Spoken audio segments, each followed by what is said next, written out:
Welcome patrons. It's been a while, so I think it might be time to check out on all of the comments you guys leave. This time, let's look at videos that came out during winter of 2017, starting with Tranquility.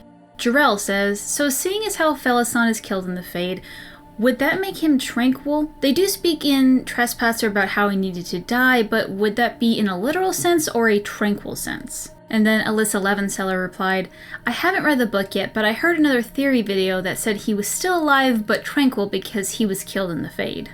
Honestly, I have no idea. For those that don't know the line from Trespasser, here that is. His friend had to die because he thought they were people. A slow arrow breaks in the sad wolf's jaws. And let's also listen to the last line in the novel. He smiled. You know, I suspect you'll hate this, but she reminds me of... He never heard the blow that killed him.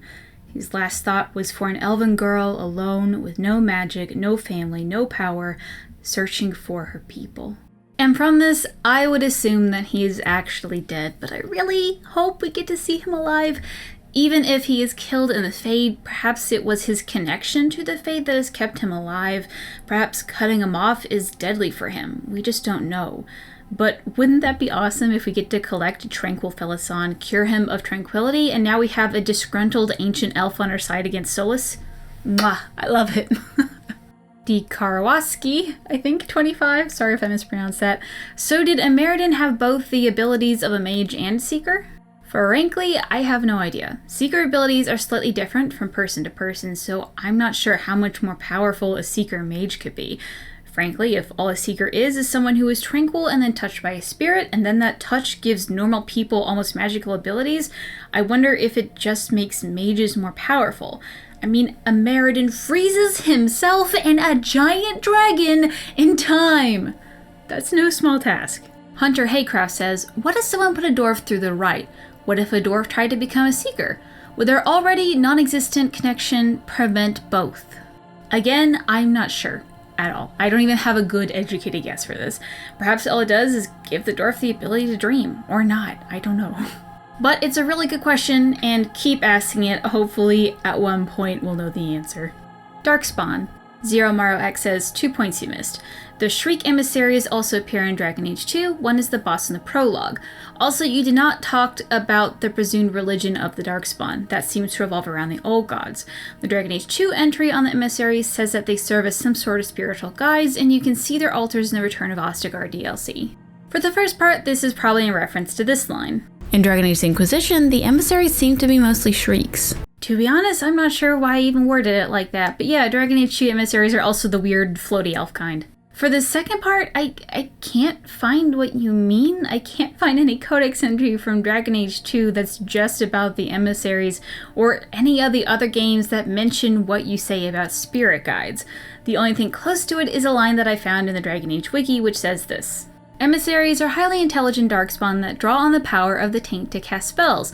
They act as shamans or spiritual leaders to the darkspawn. And of course the wiki doesn't have a source for it. That being said, I don't think that Maro is wrong and that one doesn't exist. I just can't seem to find it anywhere. But that being said, listen to this bit from World of Thedas Volume 2. So as a quick setup, this is from Karadal, which is a Legion of the Dead, and talking about a time that he was lost in the deep roads. The cavern was ripe with stench, claw marks ripped into the rock, darkspawn corpses sat here and there, dried out, heads pressed against the stone. They died praying, we realized. This hadn't just been an archdemon's lair, this was what remained of its prison. The rest of the spawn wouldn't set foot inside after us, but we couldn't stay either. There was something in there, some feeling that stirred the brains in your skull, made the hands go numb. It couldn't be the place. The beast was gone, and what echo could last that long? But that's your head talking. When your guts are screaming that you have to leave, you sodding well leave. So a bunch of darkspawn died praying. Okay. So to be honest, I have no idea why I didn't add this in. Like, I know this. This is a thing I remember and know because it's very interesting. I don't know why I just didn't add it in. It's just I forgot about it momentarily. I don't know why. I have no excuses. But I am a little bit hesitant to say that it's an actual religion. If all the darkspawn have this intense call in their head like the wards do, then it just almost feels like a part of their biology or something. that the found dead Darkspawn were compelled to pray by the archdemon for whatever reason. But there are altars around here and there, or something that kind of looks like an altar. I wonder if the religion they have, like, somehow powers up the archdemon in some way, and that, like, they're compelled to do so. And that, like, the real power of the archdemon doesn't come from the blight, but in the giant mass of followers it has. But I think at this point this is just semantics. It doesn't really matter. But the point is, yeah, the Darkspawn do have some sort of, I don't know, compelling or religion to worship in some sense the archdemon. I don't know if it's like what we would mostly think of as worship, but like at the very least there is some sort of kneeling, put your hands on the ground and your face on the ground to an archdemon for some reason. And there has to be a reason why they actually do that, but we just don't know what it is at this moment. Dragons. The Black Griffin says, "You mean to tell me the archdemon was a female this whole time? 1, my life has been a lie. 2, that makes Darkspawn Chronicles a little stranger, I'm assuming, to me. Great video nonetheless."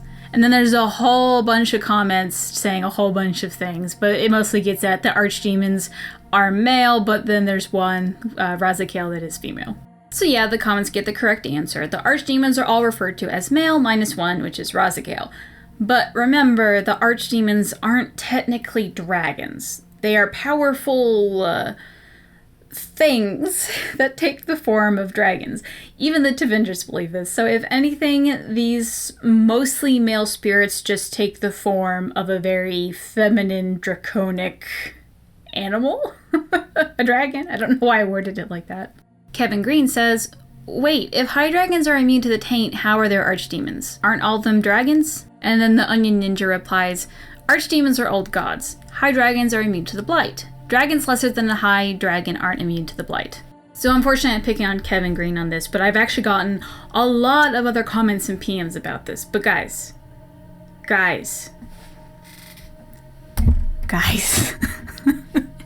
listen to what I said. And it's unknown how the high dragons have this resistance. Resistant, not immune, resistant. They can hold it off for some time. They can resist it, but given enough blight, they also succumb, which is how we got Corypheus' dragon. As for the comment below, archdemons aren't technically dragons, like I mentioned, which is true, so maybe their resistance is a little bit different, but high dragons are still not immune to the blight. They are resistant. Resistant! As for the dragons lesser than a high dragon aren't resistant to the blight, I don't even know if that's true. I've never heard that. It's I guess sort of implied because you only find out after feeding all of the high dragons, but you know, I would think that also kind of is in the smaller versions of dragons as well, but this is all theory, who knows. Skyhold. Helena Farkas says, "There's something interesting, but I didn't see it here. The first time you go to the outer cells, aka that giant chasm that makes you hug the wall so you don't simply walk out into nothingness, you get a codex entry from Gatsy who claims that the chasm is caused by flood damage, but he can't tell from what source. There's nothing he can do, so he's just going to brace what he can and seal off the rest. Flood damage. Form a fortress that is on top of a mountain with no other sign of flood damage anywhere else in the castle. There's no river or other body of water near enough to be a threat. The waterfall that you can see from the Undercoff is clear on the other side of the castle. In the codex entry, Gatsy is very clear in the fact that he has no idea where the damage came from. He just knows that it's there and that's what's caused it. If the theory that Skyhold is where the Fade was held back is correct, what if the flood that damaged the outer cells was the Fade? What if there was a leak right under the outer cells that flooded enough to blast apart the floor there? Maybe not all at once, but over time. Was it a side effect of the breach? Did it have to do with Solas's awakening? Who can say? So this goes under one of those things that while writing it, I thought it wasn't that important, so I left it out, but in hindsight, I don't know why I did that. I don't know, guys. But here's that small note you get when you first enter. Harder job this. Structural fractures throughout. Major blocks shifted. It's settled over an age or more, so I have had the workers shore it up and call it stable. I don't recommend rebuilding. If we change the weight distribution, it might stress cracks we can't see. I've seen failures like this before, and dams with the pressure of a flood behind them. What caused that in a prison of this size, I don't want to know. My only really critique is that, one, there is a waterfall right under there, so my assumption was that it was from that when I first saw it. I'm doubting it's from Solus, though, as the structure of the tower was built much later than that, and as it's settled over in age, it's not recent damage from his awakening or even the breach. So all that we know is that the room was destroyed by something over 100 years ago that somehow caused the room to break like a dam. Kirkwall. Thomas Brady says, you left out the part where Guylan did in fact force Threnhold to lower the chain, which he had every right to be using anyway. It wasn't simply a case where Threnhold got wind of the plot. An enemy soldier reluctantly following orders is still an enemy soldier. I hardly think Threnhold's actions were some great scandal or that he was a tyrant. He was just trying to keep his city independent. We all know that the Chantry acts as a PR arm of Orlesian imperial interests, so why am I not surprised at seeing the Divine get involved in an Orlesian trade dispute? Most of the problems in Kirkwall and Dragon Age 2 are the Chantry's fault, so things might have turned out a whole lot better if Threnhold had won out. The biggest and most powerful crime guild in Kirkwall isn't the Coterie, it's the Templar Order. In fact, the official story of Guylan's death doesn't add up. Apparently he hired a bunch of mercenaries to break into the gallows, arrest Guylan, and execute him? What? You're telling me all these mercenaries, who completely vanished from the story afterwards, actually managed to get into the gallows, but instead of doing anything useful like seize the lyrium supply, kill all the commanding officers, or hell, just kill everyone, they nabbed the one guy with the integrity to stay out of politics, and the city guards were then totally unprepared for a response. Apparently the guard captain had no idea what was going on. Isn't it more likely that Meredith simply murdered Guylan herself? If she could pin it on Threnhold, that would be the perfect excuse for what would otherwise be a blatant power grab. And you can bet that the scheming snake Althenia was in on it. Patrice knew what she was doing when she murdered Seamus Dumar to try and pin it on the Canary. She was taking notes and probably direct orders from her boss. Before I say anything, this sounds like a conspiracy theorist, and I kind of love it because of that. So yeah, Thomas is right to a point. I glossed over a lot of this because in the end, Guylan dies, or however you say his name, and Meredith takes over, which is what I saw as the most important part and what I wanted to highlight. And yeah, the Chantry does act in favor of Orlais, probably because the Chantry is largely based and was founded in Orlais. What I don't agree with, well, there's more than this, but it's mostly the last half of the comment. I would wager it's more flawed writing than a cover-up. And maybe I'm crazy, but I never saw Althenia as a scheming snake. She was a good woman, but her major flaw was trying not to hurt feelings by taking a hard stance on things. Her inaction was worse than any action she could have taken. This is not a trait of someone who's a scheming snake to me. This is a trait of someone who's just trying to be nice and doing it in all the wrong ways. Also, I doubt that Meredith killed Guylan because he was publicly hanged. So that's maybe she somehow executed, but that's really getting in there. I don't think that's true at all. From Glenna Buckley, I find the name Sundermount to be interesting. When I first saw the name, I thought that maybe this was where the Magister Sidereal sundered the veil, or walked into the Black City. The first Darkspawn exit in the Anderfels, right? But the Fade is always shifting. Is there any lore that says the Magisters walked into the Fade? And then another comment, P.S. This could also explain why the veil is so thin in Kirkwall, leading to the increase in abominations and everything mentioned in this video. Bonus pet theory, what they did with the bodies of the 1,000 slaves that were killed to fuel the blood magic needed to sunder the veil, they were put in what is now known as the Bone Pit. This is one of those questions that arise because the video had no spoilers, but I really want to keep Nations of Thedas as no spoilers. I'll go back and probably go through all the spoilers later. But I can't say much for Sundermount, but there are a lot of hints that Kirkwall was the place where the Magisters entered the Fade. Both of Glenna's pet theories are almost confirmed in various codex entries like the Band of Three. I wouldn't say they exit in the Anderfels, I don't really know what that's about, but yeah, Kirkwall is probably the place where the first Darkspawn was brought into Thedas. Morrigan. Nicole Klein says, could be wrong, but I think Kieran's comment about Llewellyn's people wanting to look like that is in reference to Dalish Valasleen, since their original meaning was revealed by Solus and Trespasser, with 55 thumbs up and a bunch of comments. And then I don't know how to go about pronouncing this, so my best guess is going to be Sveeper. Oh god, that sounds so wrong.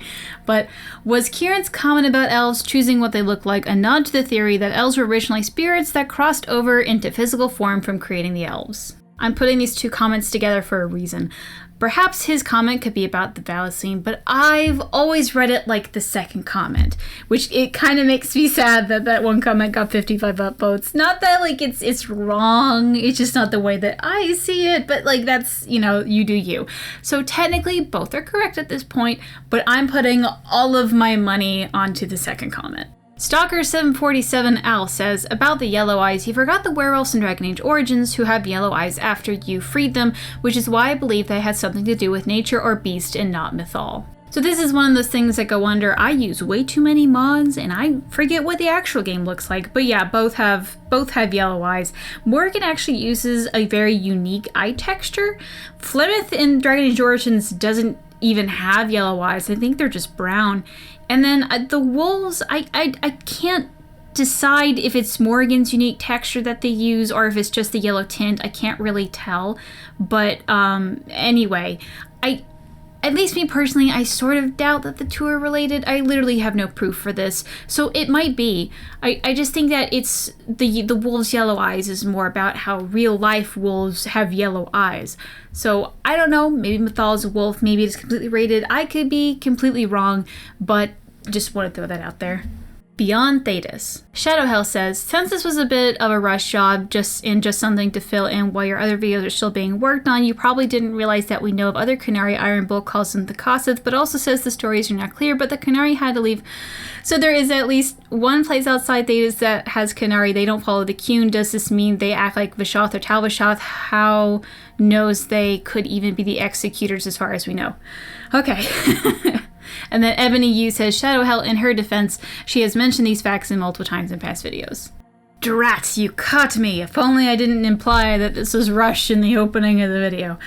So I'm going to be very clear on this. This comment and the fact that 9 people liked it irked me a bit. Like, I'm going to be very passive-aggressive a little bit on this one, and I'm sorry. I just can't help it. And it irked me because I did mention the Kossith. Granted, I didn't call them that. Let's listen to it. The Canary. The Canary are not native to Thedas, and they talk that they came from across the sea. But they don't talk about where, other than it being east, and probably settled enough to be able to send warships when they first arrived. It's unknown if there are more Canary where they are from, or if the Canary we know are in contact with them. I'm going to assume that this is all based on the word Kossith, so let's talk about that. Most people called the Horn race the Canary. Even promotional material for the game call them Canary, but that's not the name of the race, it's the name of the people from that religion, which is why you have Elven Canary, but even that's kind of weird, whatever.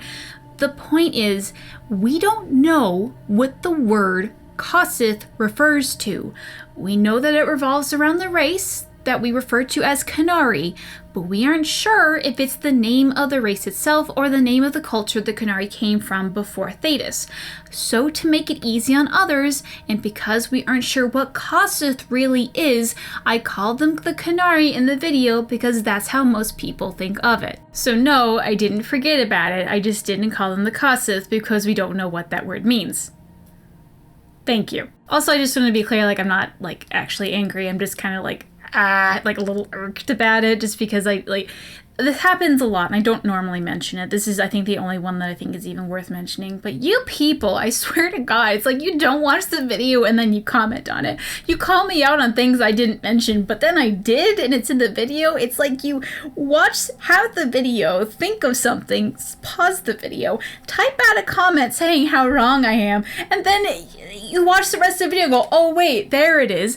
Watch the whole video before you comment. Holy shit, that drives me insane. Leliana is fake. Christina Garcia says, about the lullaby, I'm pretty sure Leliana mentions the song was sung to her by an elven woman after her mother died.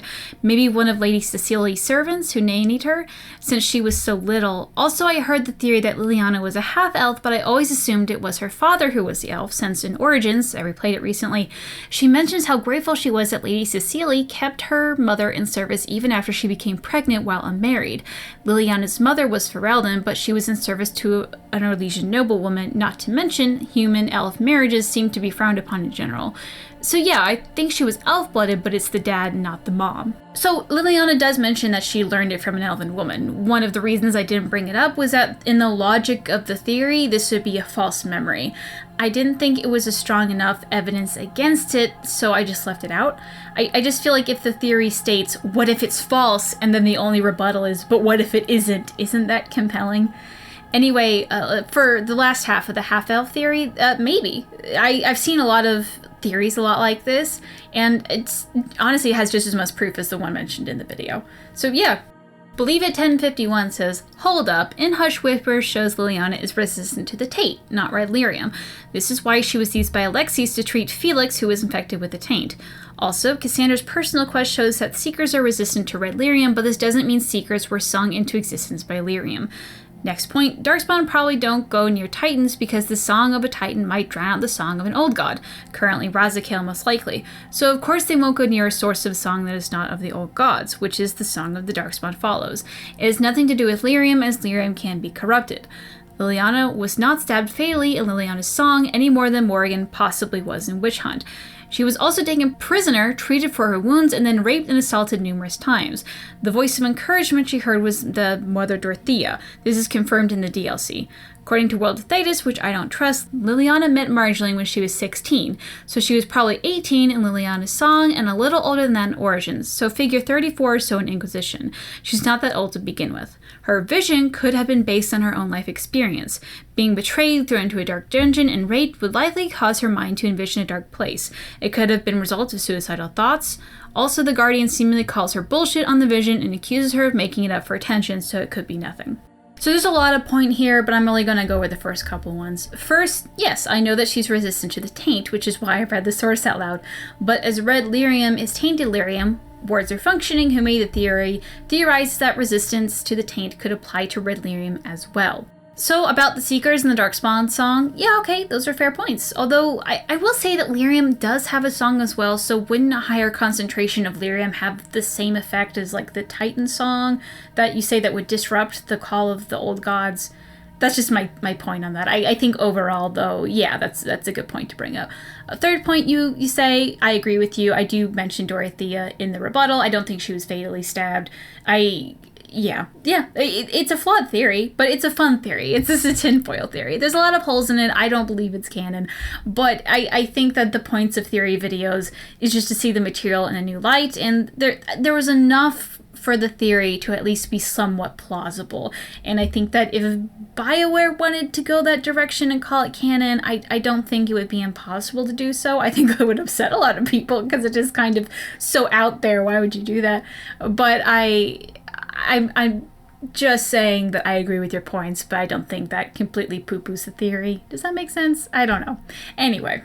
And yeah, that's all I have. Do you still have lingering questions, proof that I'm wrong, comments about your own fan theory? Feel free to tweet me at Echodathon on Twitter or send a PM to User Gillanon on Reddit. The rest are all.